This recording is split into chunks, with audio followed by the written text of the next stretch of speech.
Sekarang kita akan memasuki rangkaian acara utama, yaitu pemaparan materi oleh fungsional penyuluh pajak KPP Madya 2 Jakarta Selatan 1. Kepada Mas Rahmat dan Mas Sofyan, dipersilahkan. Baik, terima kasih Mbak Dwisti. Assalamualaikum warahmatullahi wabarakatuh. Izin Bapak Ibu, rekan-rekan, apakah saya terdengar jelas? Oke, baik. Dengar, Mas. Baik, Bapak Ibu, perkenalkan kami menyampaikan materi yang pertama ya terkait dengan kelas pajak pada pagi hari ini. Yang pertama berkaitan dengan pelaporan SPT tahunan melalui e-form, SPT badan. Nah, karena menurut data kami masih ada beberapa wajib pajak yang belum melaporkan SPT tahunannya sampai dengan saat ini ya, baik itu yang sudah menyampaikan pemberitahuan perpanjangan SPT tahunan maupun yang belum ataupun yang mungkin beda periode pelaporannya. Nah, untuk kali ini kami akan menyampaikan beberapa terkait seperti semacam troubleshooting ya, Bapak Ibu. Pengisian mungkin sudah beberapa kali ya, sudah paham. Kita fokus ke troubleshooting pada saat lapor, submit, ada error, apa yang harus kita cek seperti itu. Oke, izin share dulu.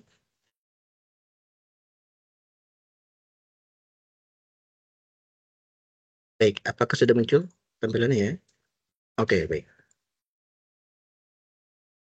Baik Bapak Ibu, yang penting kita tahu bahwa untuk SPT tahunan PPh Badan untuk tahun 2024 masih menggunakan e-form Bapak Ibu ya, masih menggunakan e-form.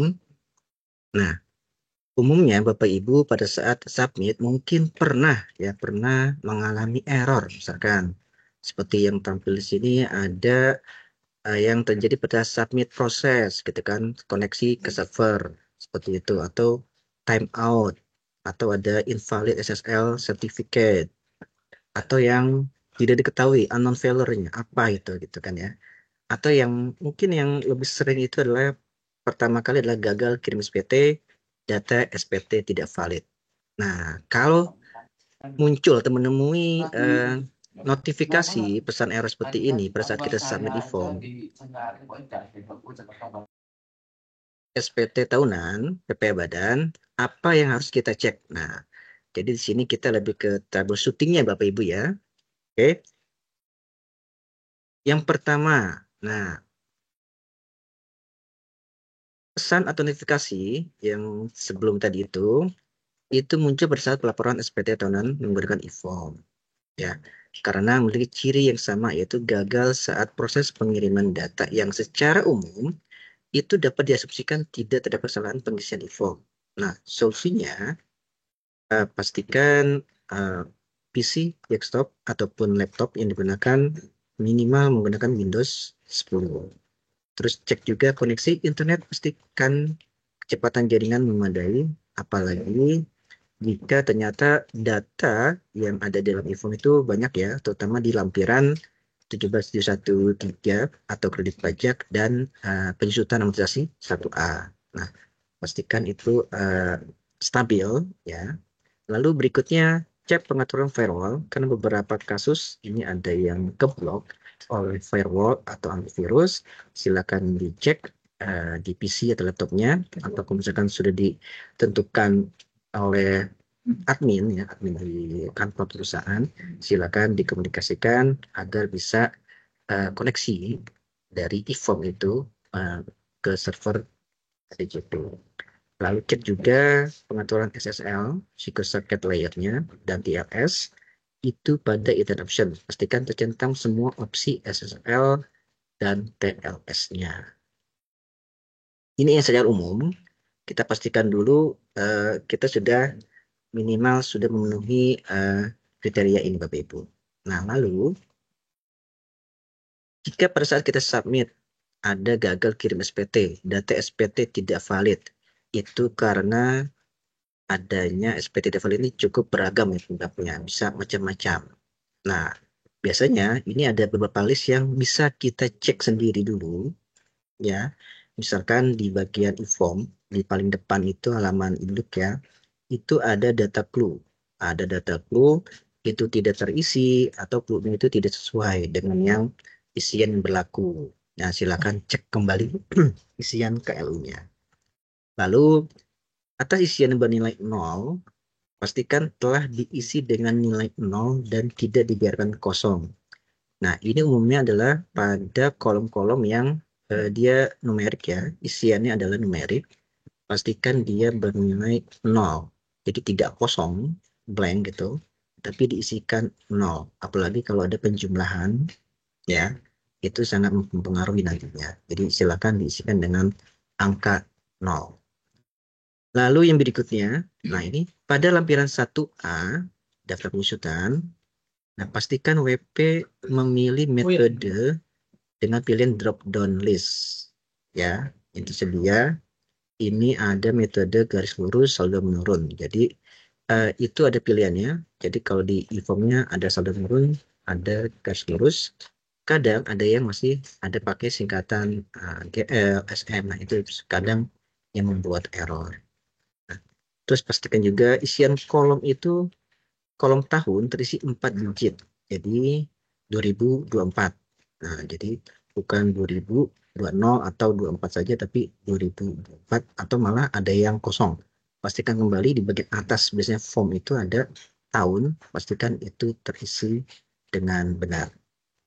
Nah, pada isian nilai tidak terisi dengan nilai desimal. Untuk yang nilai desimal ini yang ada koma ya, biasanya ada perkalian dengan tarif atau apa, itu ada desimal.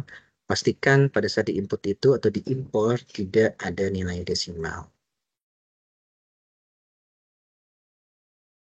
Lalu yang sering juga terjadi adalah pada lampiran 1713 Romawi, yaitu kredit pajak dalam negeri.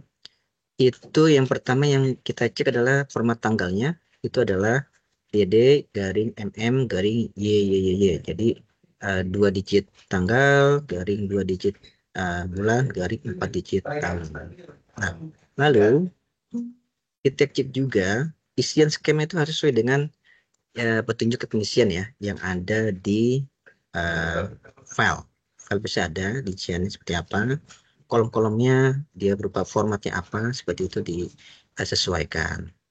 Nah, lalu pastikan juga isian SPT itu lengkap dan tidak terdapat karakter-karakter seperti ampersand dan ampersand, endas atau emdas. Itu maksudnya strip tapi double strip atau triple strip, endas atau emdas.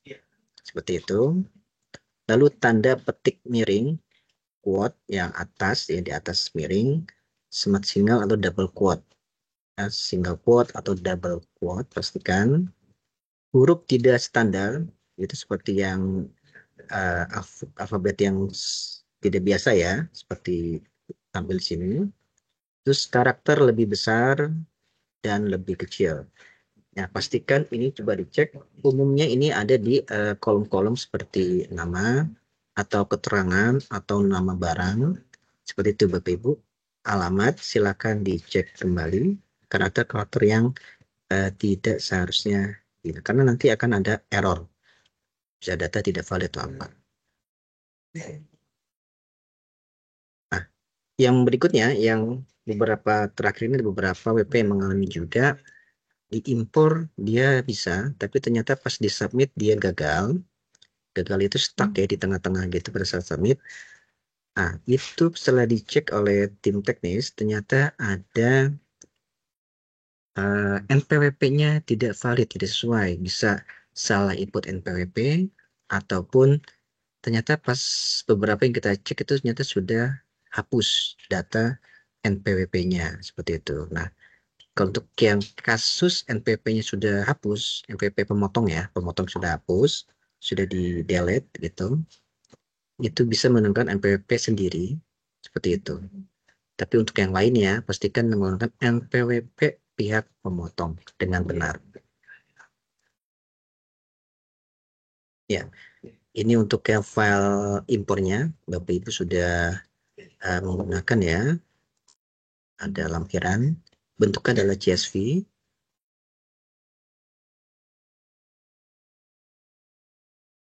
Dan ini juga untuk yang tahun 2022 Ini ada perbedaan sedikit.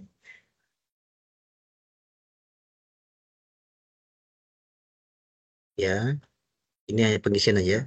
Kalau pengisian kita sesuaikan dengan isian yang ada di file impor itu. Nanti ada beberapa sheet, ada petunjuk pengisian, ada kolomnya harus diisi apa saja, contoh-contohnya juga ada.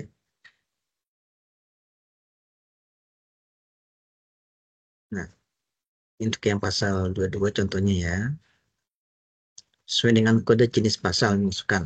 Nanti ada bisa di sheet reference ya, referensi itu ada beberapa kode-kode yang harus diisikan, disesuaikan.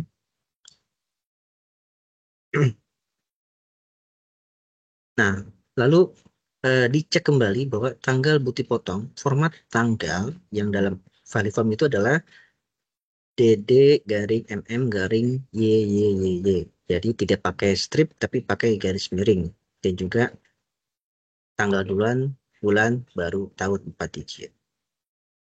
Alamat pemotong diisi dengan alamat pihak pemotongan, NTPN atau PBK diisi dengan 16 digit NTPN dan nomor PBK. Biasanya untuk yang PPH seperti pasal 22 atau yang dari bea cukai ya, SPTNP dan sebagainya.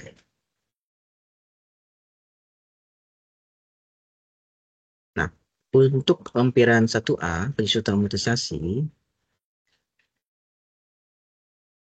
pastikan pada saat view itu tidak terbuka aplikasinya karena akan ada error ya. Harus ditutup terlebih dahulu. Jenis harta kita sesuaikan dengan kode referensinya. Nah, lalu ini contoh pada saat gagal kirim seperti apa. Nah, gagal kirim dipotong dapat dikreditkan pada lampiran 1773 Romawi hanya untuk tanggal sampai dengan 31 Desember 2022. Pastikan tanggal sudah benar dan sesuai. Tidak ada salah ketik seperti pada contoh 31.09.2022 yang seharusnya adalah 30.09.2022, 28.02. Jadi tanggal 31 di bulan September tidak ada Bapak Ibu. Jadi pastikan lagi pengisiannya. Dan juga Februari itu tahun 2022 itu tanggal akhir tanggal 28. Jadi tidak 30 atau 29. Nah, seperti ini yang kadang memang jadi kok sudah benar Pak formatnya, tapi ternyata ada isiannya yang mungkin keliru atau miss pada saat kita input. Seperti itu. Nah, lalu juga cek kembali di lampiran 3 Romawi ya, yaitu jenis pajaknya, jenis penghasilannya, ada pilihannya apa saja, 23, 22, 26, jenis jasanya apa saja. Nah, pastikan itu ada tercantum dalam e-form dan di tabel atau sheet referensi. Karena kalau tidak, nanti ada akan error jenis penghasilan tidak ada. Jadi tidak ditemukan di kolom atau sheet referensinya.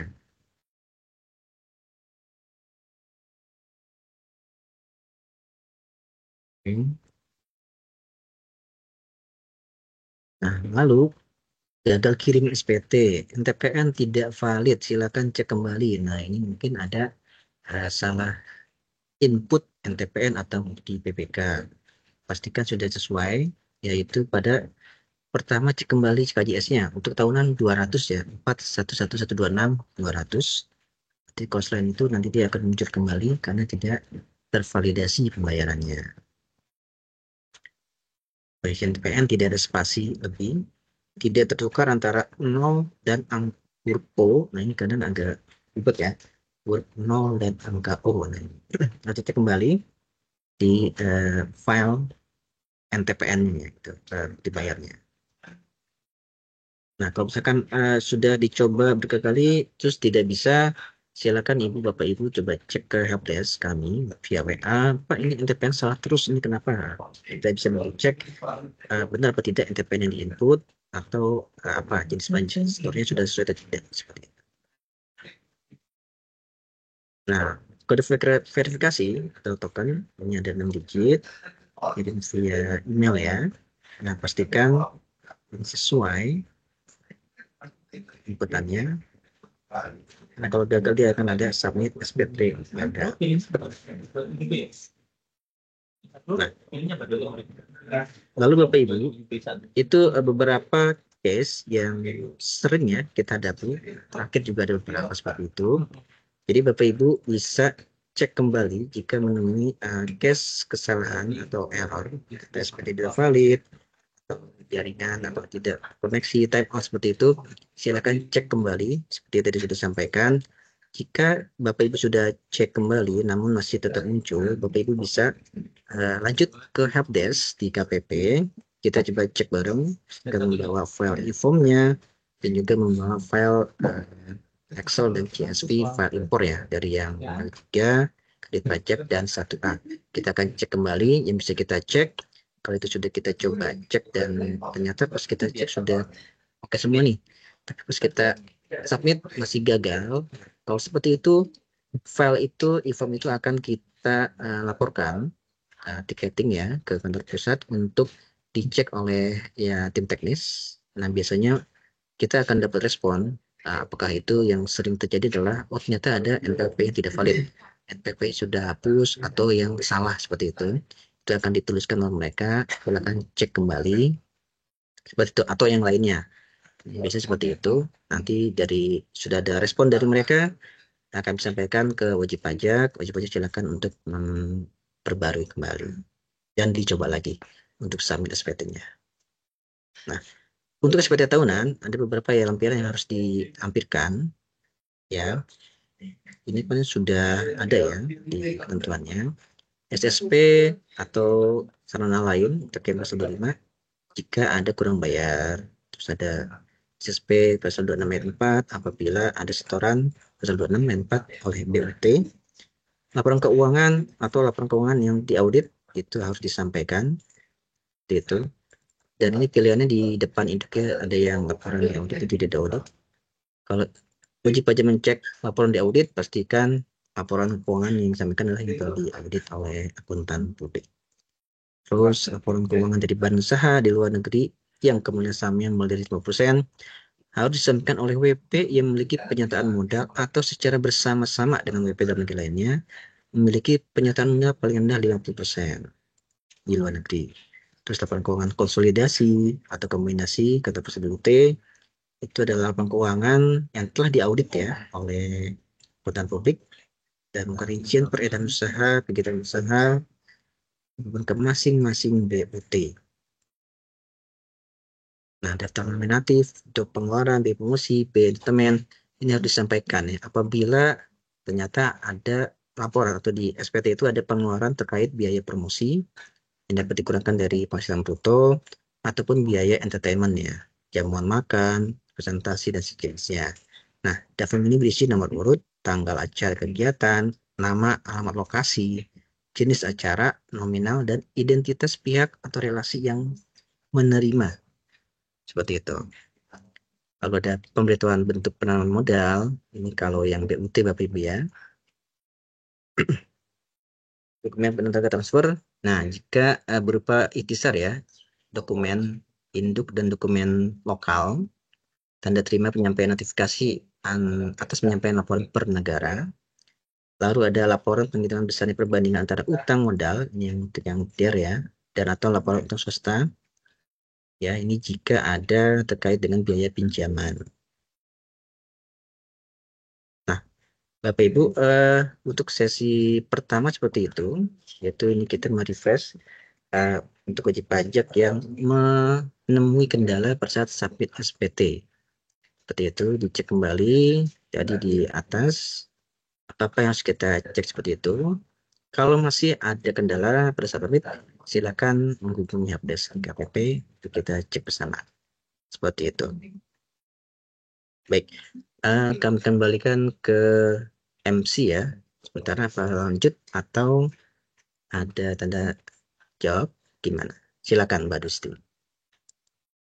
Oke, baik. Terima kasih, Mas Sofyan. Mungkin kita lanjut dulu ke materi berikutnya, pemindah bukuan dan PSTT yang akan disampaikan oleh Mas Rahmat dan Mas Sofyan juga. Kalau Bapak Ibu ada pertanyaan, boleh langsung saja ditulis di kolom Q&A. Nanti akan dijawab setelah sesi pemaparan materi berakhir. Baik, langsung saja silakan Mas Rahmat.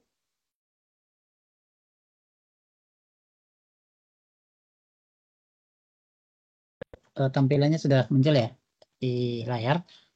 Baik Bapak Ibu, pagi ini kita akan membahas terkait dengan pemindah bukuan dan pengembalian pajak yang seharusnya tidak terhutang. Ini terkait dengan PMK 81 tahun 2024. Nah, sebelum itu Bapak Ibu, perlu kami sampaikan kembali terkait dengan penandatangan dokumen elektronik. Nah, bagi badan yang melakukan penandatangan dokumen elektronik adalah orang pribadi yang merupakan wakil wajib pajak ataupun orang pribadi selain wakil wajib pajak yang ditunjuk oleh wakil wajib pajak sesuai dengan ketentuan peraturan perundang-undangan untuk menandatangani dokumen elektronik. Nah, dokumen elektronik di sini ini termasuk SPT ya Bapak Ibu, surat pemberitahuan. Jadi untuk SPT di Cortex ya semulai masa Januari 2025 sehingga yang melakukan penandatangan adalah orang pribadi yang login ya, login menggunakan akun orang pribadinya. Nah, penandatangan SPT itu adalah pengurus berdasarkan undang-undang KUP adalah pengurus. Pengurus itu adalah orang yang namanya tercantum di dalam akte maupun tidak tercantum di dalam akte, tetapi memang secara nyata-nyata dia melakukan memiliki kewenangan untuk menjalankan kegiatan perusahaan. Misalnya dia punya hak untuk menandatangani cek sehingga bisa dikeluarkan uang atau menandatangani kerjasama dengan pihak ketiga.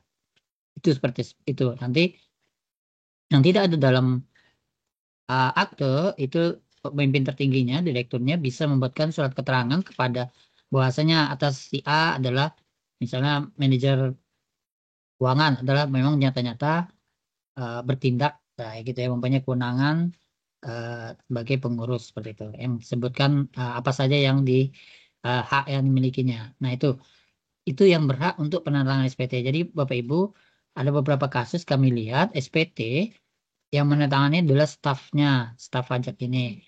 Nah, staf pajak bisa menandatangani SPT dengan catatan dia memiliki kuasa. Seperti itu ya Bapak Ibu ya. Jadi yang menandatangani SPT adalah pengurus. Jadi harus login menggunakan akun direkturnya atau akun pengurus yang lain.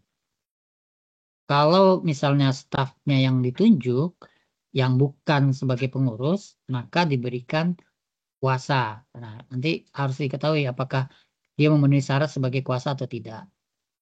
Jadi seperti itu ya untuk penandatangan dokumen elektronik SPT di Cortex.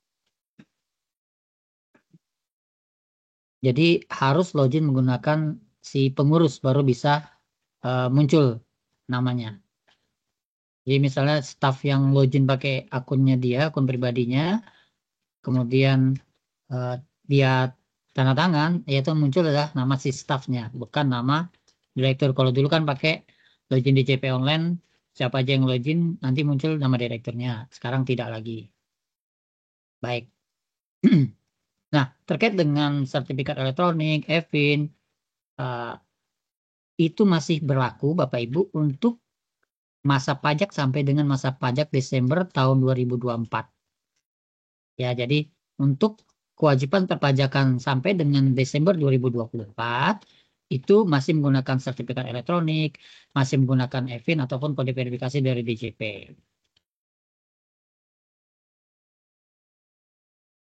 Kemudian di Cortex, nah segel elektronik yang ada di Cortex, sertifikat elektroniknya itu bentuknya adalah kode otorisasi wajib pajak. Jadi loginnya oleh akun pribadi masing-masing. Nanti dari profil, dari portal saya, kemudian dari portal saya itu ada kode otorisasi DJP. Nah, di situ untuk melakukan permintaan sertifikat elektronik. Jadi tidak perlu datang ke KPP lagi.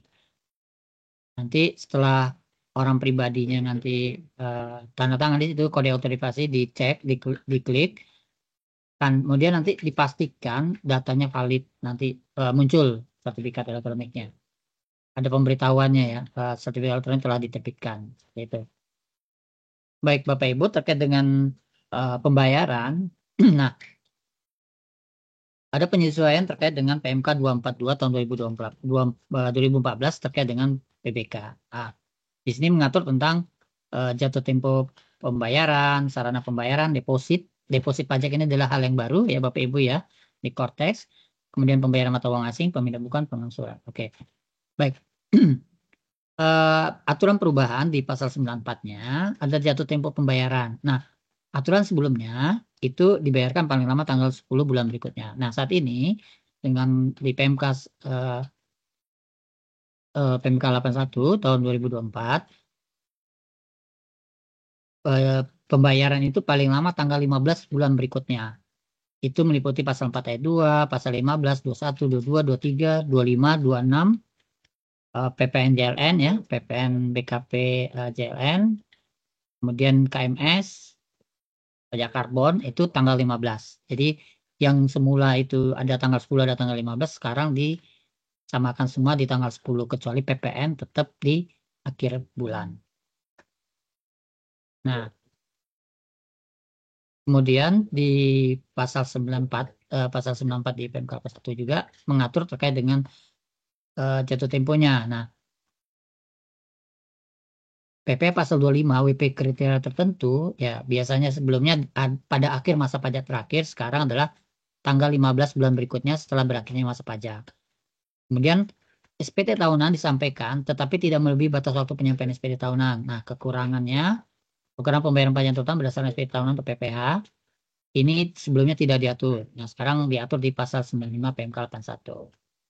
Disetor paling lama sebelum SPT tahunan disampaikan. Ya. Dulu tidak diatur hal ini. Kekurangan pembayaran pajak yang terutama berdasarkan SPT tahunan. Oke. Kemudian di pasal 101 dan pasal 102 juga terkait dengan pembayaran disetorkan ke kas negara.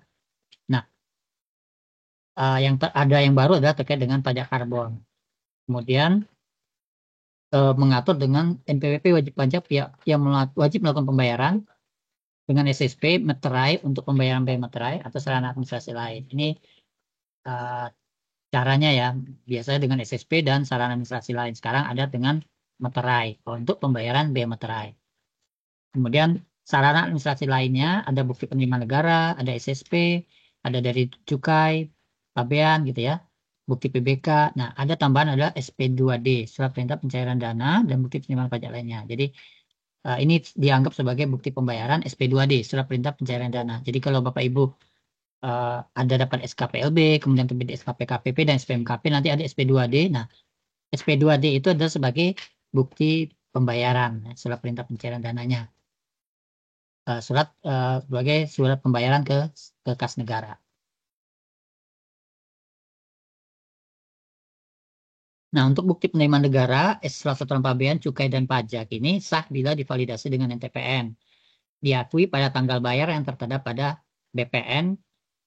Kemudian bukti PBK sah apabila ditandatangani oleh pejabat yang berwenang. Diakui tanggal bayar yang tertera pada bukti PBK. Kemudian SP2D sah apabila divalidasi sistem perbendaharaan dan anggaran negara. Tanggal terbit SP2D untuk pembayaran dalam rangka pelaksanaan APBN. Ini diakuinya ya, tanggal terbit SKPKPP untuk pelunasan utang pajak melalui perhitungan kelebihan pembayaran pajak. Jadi, utang pajak yang dipotong melalui SKPKPP itu diakui pada saat tanggal terbit SKPKPP-nya. Kemudian bukti penerimaan pajak lainnya sah bila divalidasi sistem atau pejabat yang berwenang. Ini validasi pembayaran dengan sarana administrasi lainnya. Nah, ini terkait dengan deposit pajak Bapak Ibu.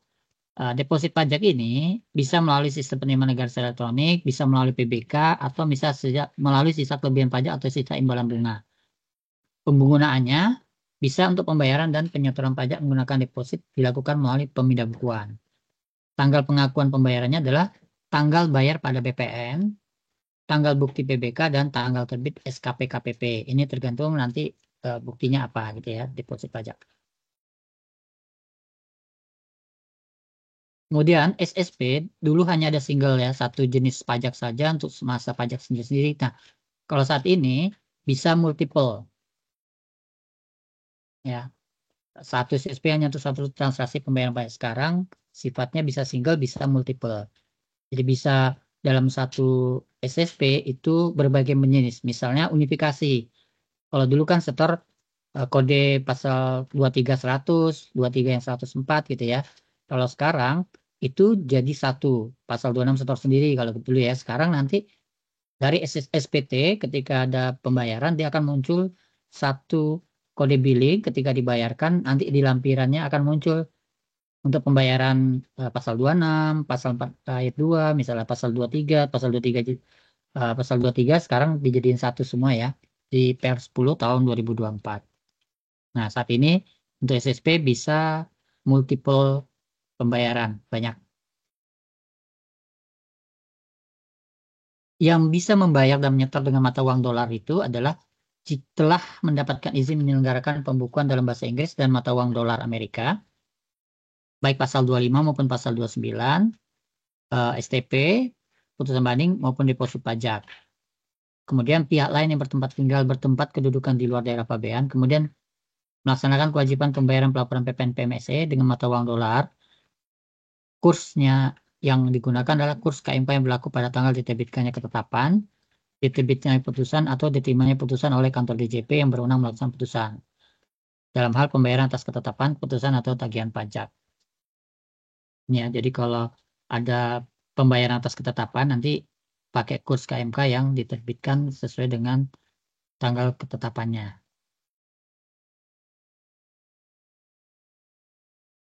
Penyesuaian dengan PBK. Nah, PBK dulu itu bisa segala macam ya. Kalau saat ini permohonan wajib pajak hanya atas deposit pajak.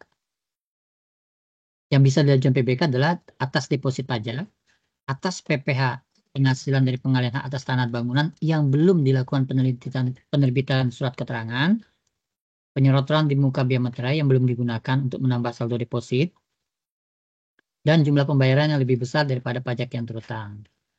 Nah, kemudian untuk yang secara jabatan, jika ada bukti PBK yang terdapat kesalahan, bisa dilakukan secara jabatan, berdasarkan data informasi perlu dilakukan pemindahan bukuan, kemudian deposit pajak untuk melunasi utang pajak yang masih tersisa pada saat dilakukan penghapusan PWP, untuk pembayaran atau penyetoran yang terdapat perbaikan data penerimaan dari DJPB maupun pembayaran atau penyetoran pajak sebagai tindak lanjut atas pelaksanaan penyitaan oleh jurusita. Ini bisa dilakukan PBK secara jabatan.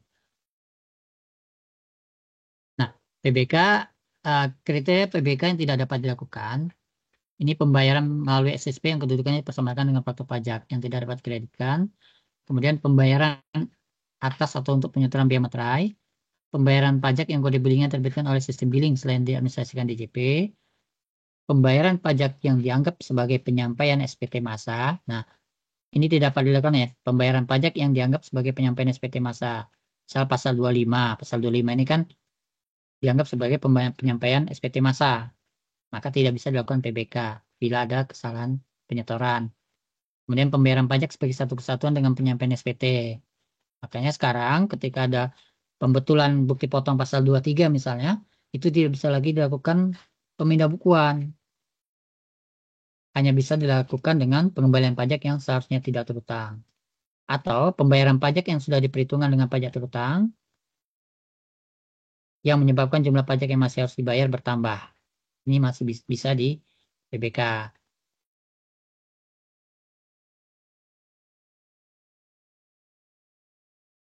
Kemudian, permohonan penambahan saldo deposit pada mesin terahan materai digital jika ada wajib pajak yang memiliki izin pembuatan MTMD bisa melakukan penyetoran di muka biaya materai, kemudian mengajukan permohonan dengan ketentuan mencantumkan nomor seri, ya nomor seri mesinnya, kemudian nilai nominal penambahan saldo deposit sebesar 15 juta atau kelipatannya.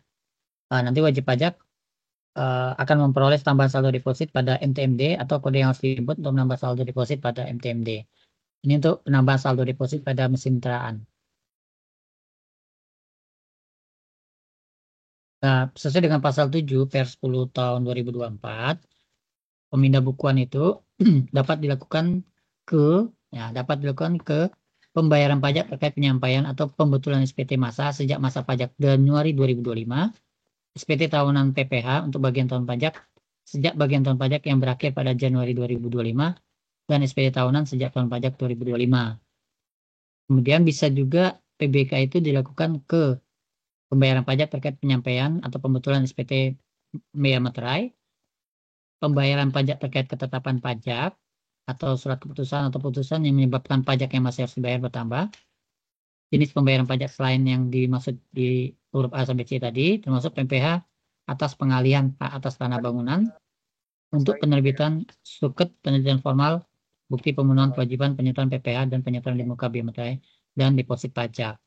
Nah, saat ini PBK ini jangka waktunya adalah 10 hari kerja sejak permohonan disampaikan secara lengkap. Nah, sebelumnya adalah 30 hari, kemudian keluar PM terbaru ya, itu 14 hari, 21 hari ya, 21 hari. Saat ini 10 hari kerja, kalau sebelumnya adalah kalender, sekarang 10 hari kerja. Jadi 10 hari kerja ya, jangka waktu permohonan PBK. Namun yang bisa di PBK hanya terbatas yang tadi disampaikan di atas sebelumnya. Ini terkait dengan penyesuaian atas ketentuan PMK 187 atau pengembalian pajak yang seharusnya tidak terhutang, PPY STT. Nah, yang dapat diajukan adalah PPh, PPN, PBB, biaya materai, pajak penjualan, deposit pajak yang tidak digunakan untuk pelunasan pajak yang terhutang. Ini bisa diajukan pengembalian pajak yang seharusnya terhutang.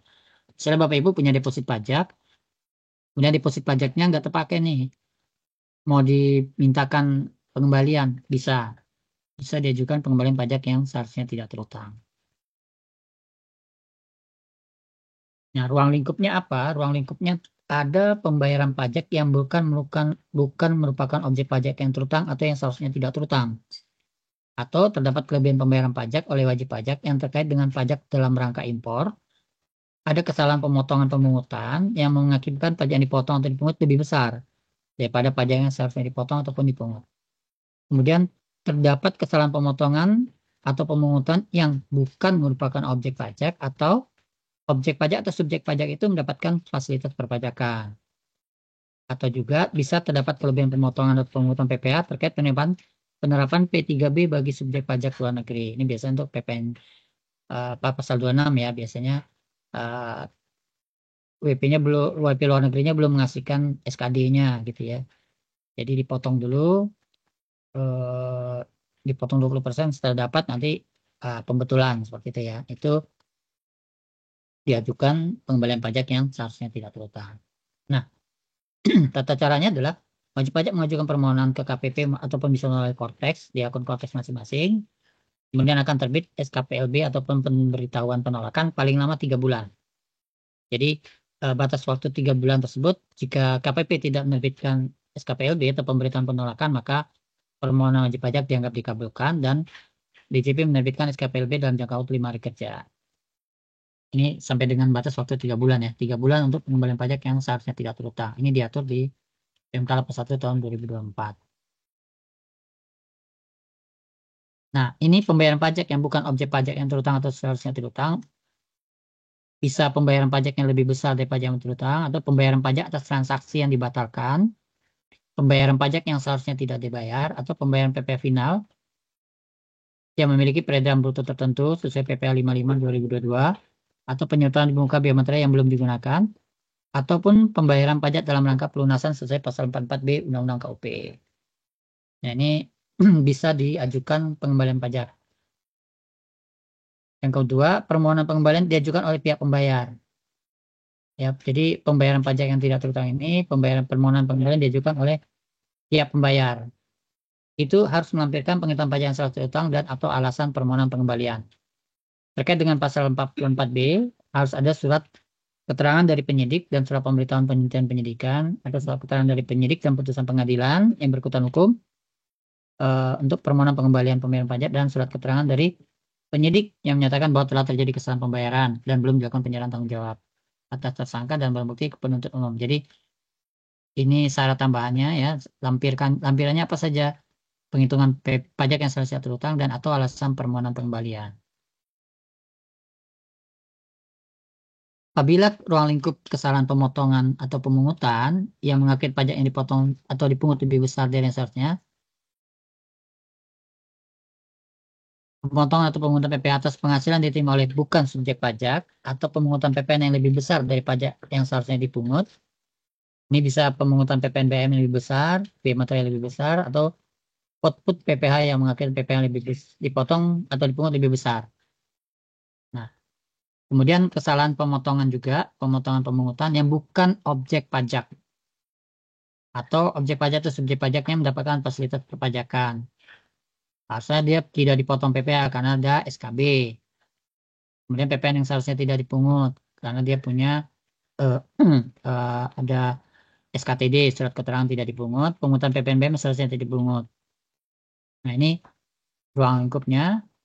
Permohonan pengembalian kesalahan. Nah, untuk pengembalian kesalahan pemotongan atau pemungutan PPh itu jika diajukan oleh WP pemungut atau pemotong. Jika WP pemungut pemotong tidak ditemukan, misalnya sudah dibubarkan atau tidak dapat membetulkan SPT, maka bisa diajukan oleh pihak yang dipotong atau yang dipungut. Lampirannya apa? Lampirannya adalah penghitungan pajak yang seharusnya tidak terhutang, alasan permohonannya, bukti pemotongan atau pemungutan pajak atau dokumen lain yang dipersamakan, surat kuasa dari pihak yang dipotong atau dipungut dalam hal permohonan diajukan oleh pemotong atau pemungut pajak. Jadi misalnya bukti potong pasal 23 dipotong nih, terpotong, ternyata terdapat kesalahan, dibetulkan oleh si pemotong, maka ketika si pemotong mengajukan pengembalian pajak yang seharusnya terhutang, itu harus dilampirkan surat kuasa dari pihak yang dipotong atau yang dipungut. Kemudian surat pernyataan subjek pajak luar negeri bahwa pajak yang dimintakan pengembalian belum diperhitungkan dengan pajak yang terhutang di luar negeri dan atau belum dibebankan sebagai biaya dalam penghitungan penghasilan kena pajak di luar negeri. Jika kesalahan pemotongan pemungutan itu dilakukan subjek pajak luar negeri. Jadi ini harus dilampirkan, Bapak Ibu ya, untuk kesalahan pemotongan pemungutan PPh. Lampirannya ini. Kemudian transaksi pemungutan PPN oleh PKP biasa, ini PKPM, ini terkait dengan yang tadi adalah pengembalian kesalahan pemotongan pemungutan PPh, kalau ini terkait dengan PPN. Jika akte pajak dibetulkan dan dilakukan pembetulan SPT, maka PPN yang salah dipungut akan diminta melalui SPT PKP. Ya. Kemudian dalam hal faktur pajak tidak dibetulkan dan faktur pajak tersebut telah dikreditkan oleh pihak terpungut, dianggap telah dikembalikan. Dalam hal PPN yang salah dipungut belum dikreditkan sebagai PM, belum dibebankan sebagai biaya oleh pihak terpungut, dan SPT masa PPN penjual sudah tidak dapat dibetulkan, permohonan dapat diajukan oleh pihak yang terpungut. Kemudian transaksi pemungutan PPN oleh pemungut, ini di pasal 16A, PPN yang salah dipungut dapat diminta kembali oleh pihak yang terpungut. Dalam hal PPN yang salah dipungut telah diperhitungkan oleh pihak yang terpungut, dianggap telah dikembalikan. Kemudian transaksi pemungutan PPN oleh pihak lain, ini biasanya oleh PPMSE, diminta kembali oleh pihak lain. Nah, jika dia belum dikreditkan sebagai PM, belum dibebankan sebagai biaya oleh pihak yang terpungut pembeli, dan SPT masa PPN yang dilakukan pihak lain sudah tidak dapat dibetulkan, permohonan dapat diajukan oleh yang terpungut. Untuk PPNBM diajukan oleh pihak yang melakukan penyerahan, pihak yang menerima perolehan maupun pihak yang melakukan ekspor. Lampirannya untuk PPN dan PPNBM, penghitungan pajak yang seharusnya terhutang, alasan permohonannya, faktur pajak atau dokumen tertentu yang bersamakan, dokumen ekspor jika dalam hal ekspor BKP yang tergolong mewah, dan dokumen lain sesuai ketentuan PPN. Nah, dokumen yang disyaratkan tidak harus dilampirkan sebagai lampiran permohonan jika telah tersedia dan tervalidasi dalam sistem administrasi DJP. Jadi juga faktur pajak kan biasanya sudah ada ya, jadi tidak perlu dilampirkan. Kemudian ruang lingkup kelebihan output PPh penerapan P3B bagi subjek pajak luar negeri. Ini jika ada kesalahan penerapan P3B atau keterlambatan pemenuhan persyaratan administratif. Ini yang paling sering ya, untuk menerapkan P3B setelah terjadi pemotongan atau pemungutan. Nah, syaratnya apa saja? Ada bukti pemotongan, ada surat kuasa dari subjek pajak luar negeri, surat pernyataan, ya. Jadi surat kuasa dari subjek luar negeri yang dipotong dalam hal permohonan diajukan oleh pemotong. Kemudian surat pernyataan subjek pajak luar negeri bahwa pajak yang dimintakan pengembalian belum diperhitungkan dengan pajak yang terhutang di luar negeri. Kemudian ada surat keterangan domisili WPLN. Jika ada SK persetujuan bersama dipakai ini. Kemudian dokumen pendukung bagi SPLN yang menerima atau memperoleh penghasilan terkait dengan P3B. Nah, ini adalah lampiran yang ada terkait dengan pengembalian pajak yang seharusnya tidak terutang. Demikian saya kembalikan ke MC Mbak Dwisti.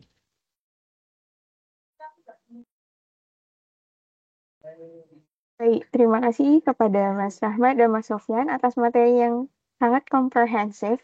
Nah, Bapak Ibu sekalian, pasti setelah menyimak pemaparan materi, pasti sudah ada pertanyaan-pertanyaan yang muncul.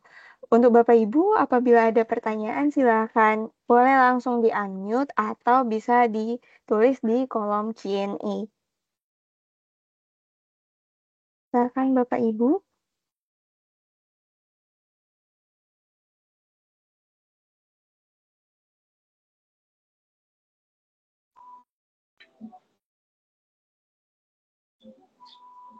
Ibu,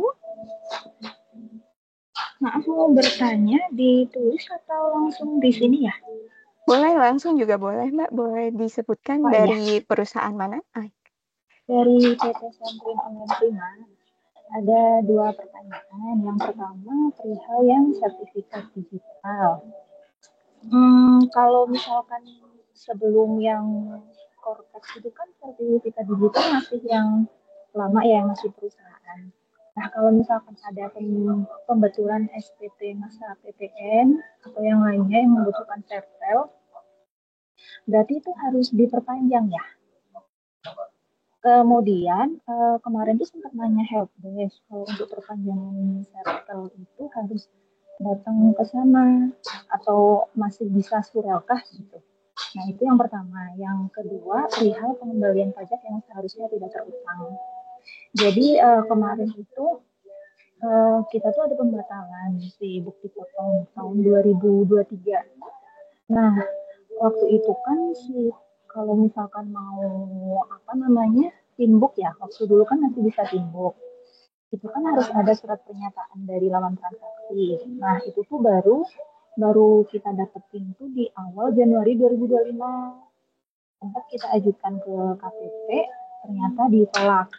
Karena kayaknya kan Cortex memang udah berlaku ya waktu itu. Jadi di situ tertera bahwa nggak bisa ditimbuk, jadi harus pengembalian pajak yang harusnya tidak berhutang. Terus tadi kan disampaikan sama Bapak kalau misalkan untuk itu kan bisa lewat Cortex ya, yang pengembalian pajak yang seharusnya tidak terhutang pengajuannya. Terus harus ada surat kuasa dari pihak yang dipotong. Nah, itu gimana? Sedangkan kadang hubungin pihak yang dipotong itu rada susah gitu. Kita dapatnya sih yang surat pernyataan itu aja. Yang persyaratan sebelumnya yang masih timbuk itu dapatnya surat pernyataannya aja. Itu gimana kira-kira? Itu aja, Pak. Terima kasih. Baik, terima kasih Bu Ria. Jadi ada 2 pertanyaan ya untuk perpanjangan sertel dan permohonan PSTT. Boleh silakan Mas Rahmat atau Mas Sofyan. Ya, baik Ibu, untuk yang sertel ya, sertel badan ya Bapak Ibu ya. Jadi untuk yang tahun 2024 ke belakang itu kan beberapa pelaporan masih menggunakan sertifikat elektronik WP Badan seperti WP Faktur atau Ibu Pot ya, identifikasi 21. Dan untuk pelaporan SPT betulan 2024 ke belakang masih tetap menggunakan sertel badan tersebut. Nah, jadi jika saatnya sudah diperpanjang, silakan Bapak Ibu melakukan perpanjangan sertifikat elektronik tersebut. Dan ya benar, untuk saat ini sudah tidak bisa lagi secara online, jadi harus datang langsung pengurusnya ke KPP terdaftar. Jadi Bapak Ibu bisa pastikan dulu nih dokumen permohonan, perpanjangan, dan lampirannya itu sudah oke, sudah lengkap, baru nanti Bapak Ibu bisa dengan direkturnya langsung ke KPP biar prosesnya cepat. Itu bisa juga di hari itu juga bisa dapat, dan kalau sudah lengkap kan bisa langsung cepat, tidak perlu lagi bolak-balik lagi. Seperti itu ya, Bapak Ibu. Lalu berikutnya untuk yang terkait bukti potong Bapak Ibu ya. Ya, memang untuk yang bukti potong itu PSTT ya, pengembalian pajak yang sesuai utang itu untuk terkait dengan pembetulan SPT yang ada kaitannya dengan pembetulan bukti potong itu memang disyaratkan ada surat kuasa dari pihak yang dipotong Bapak Ibu. Surat kuasa contohnya ada di lampiran PMK nomor 1 juga seperti itu. Ya, karena apa? Karena itu isinya sih kan kalau kita lihat mengkuasakan permohonan itu kepada si pemotong. Seperti itu ya Bapak Ibu ya. Jadi memang harus ada surat kuasa selain surat pernyataan itu. Nah, surat pernyataan ini juga mungkin bisa disampaikan. Jadi ada dua, surat kuasa dan surat pernyataan. Karena nanti dalam penelitian terkait dengan materialnya, KPP itu akan meneliti apakah bukti potong itu yang salah ya, itu sudah dikeritkan dalam SPT si pihak yang dipotong atau belum. Nah, itu kita ngeceknya adalah dari surat pernyataan bahwa si pihak yang dipotong dia hanya akan menggunakan data bukti potong yang terakhir atau yang benarnya, sedangkan yang sebelumnya itu dia tidak digunakan sebagai kredit pajak dalam SPT pihak yang dipotong. Ya, mungkin ada tambahan dari Mas Rahmat, silakan.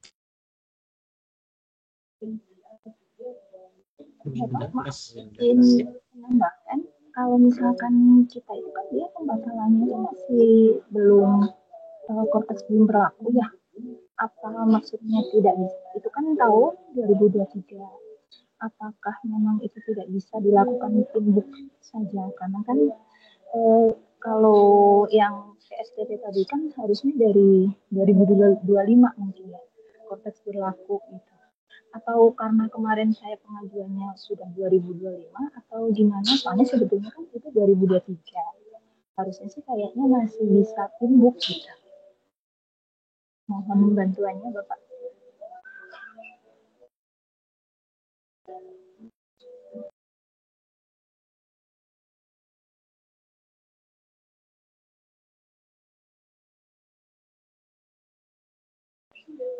Bapak mohon maaf nggak ada suaranya. Ya, jadi Bapak Ibu, kalau untuk yang terkait itu adalah terkait dengan kapan disampaikan permohonannya. Jadi Bapak Ibu, untuk yang 2025, permohonan disampaikan di 2025 itu untuk yang PBK pastinya sesuai dengan PMK dari pusat yang disampaikan hanya beberapa yang bisa di PBK. Sedangkan selain itu bisa diajukan PYSTT ya, yang tidak harus terutang.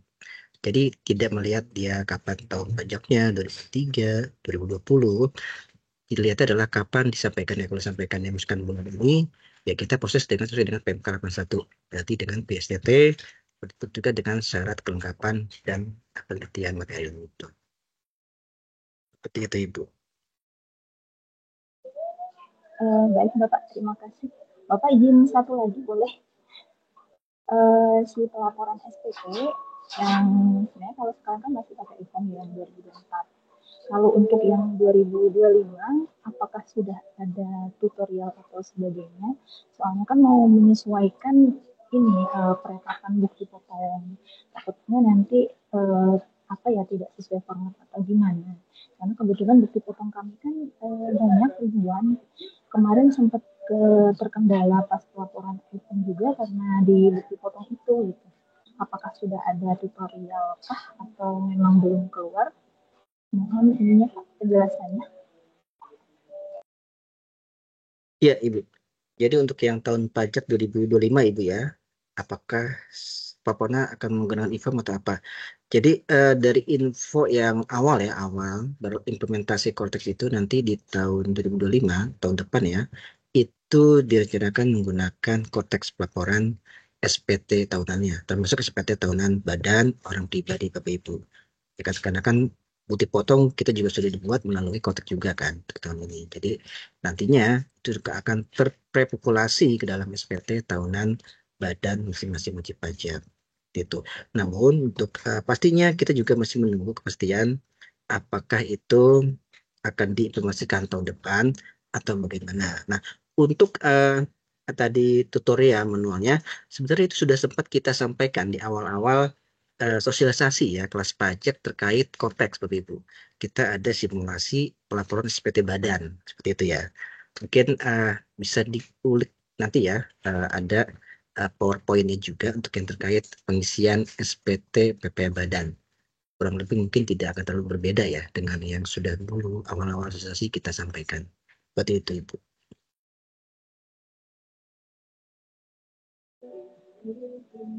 Baik Bapak, cukup Bapak. Kalau untuk PowerPoint ini boleh minta nggak sih Pak?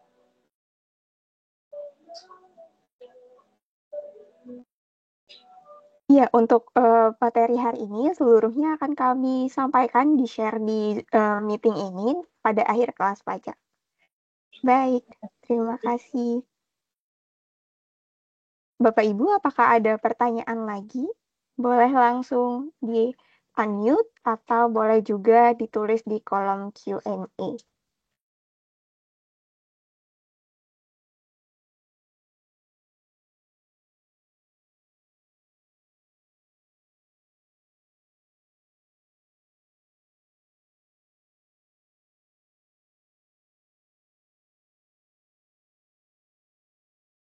Sepertinya nggak ada lagi nih, Mas. Gimana?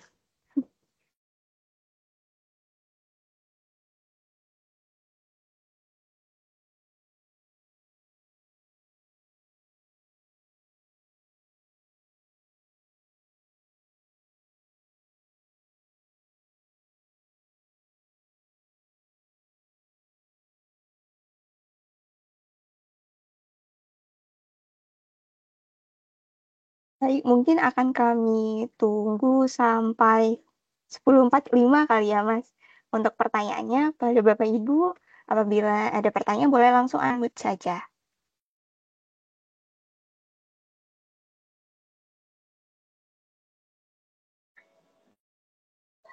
Bapak, maaf saya lagi mau bertanya lagi. Boleh, silakan. Ini perihal kompensasi.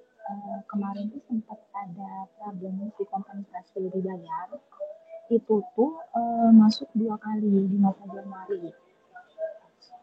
Nah, waktu itu sempat konsultasi ke segala macam, katanya dilaporkan sesuai aja dengan yang tertera di kompensasi, katanya karena ada beberapa yang mengalami masalah yang sama. Nanti akan ditindaklanjuti sama pusat gitu kalau nggak salah. Nah, terus pas mau pelaporan di bulan ini, nah si kompensasinya itu belum benar. Jadi karena waktu itu di Januari kompensasi muncul 2 kali, jadi kan terkompensasi di Februari kan nilainya yang dikali 2 itu. Nah, kompensasi ke yang sekarang juga jadinya masih nilai yang sama itu barangkali bisa dibantu di ini kan soalnya udah 3 bulan gitu.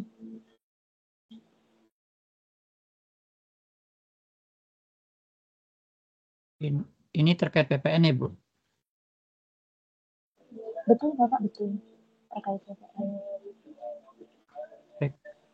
Kalau saat ini terkait dengan PPN yang double, kompensasi double, solusi sementara ya kemarin itu di input di bagian 2F ya, kalau nggak salah. Perhitungan kembali pajak masukan yang itu ya, di input di situ. Oh, bisa Kemudian dikurangkan di situ. ya kemarin solusi sementara sih seperti itu. Jadi nanti wajib pajak buat hitungan di Excel gitu ya, dibuatkan di Excel, kemudian buat perhitungannya sehingga sebenarnya nilai kompennya sebesar ini gitu. Jadi ketika nanti misalnya AR ngecek dan apa namanya ngelihat itu, dia bisa tahu oh ini sebenarnya karena ada nilai yang seharusnya tidak masuk karena di sistem double gitu. Jadi sementara solusinya sih dikurangkan di 2F dulu kalau memang ada kompensasi yang double. Gimana Mas Sofyan? Ada tambahan? Yang itu. Kompensasi double gitu ya. Ya paling kita coba nanti sampaikan itu pas tiketing paling. Untuk yang sementara solusinya ya di 2F itu. Ya. Baik Bapak, cukup. Terima kasih.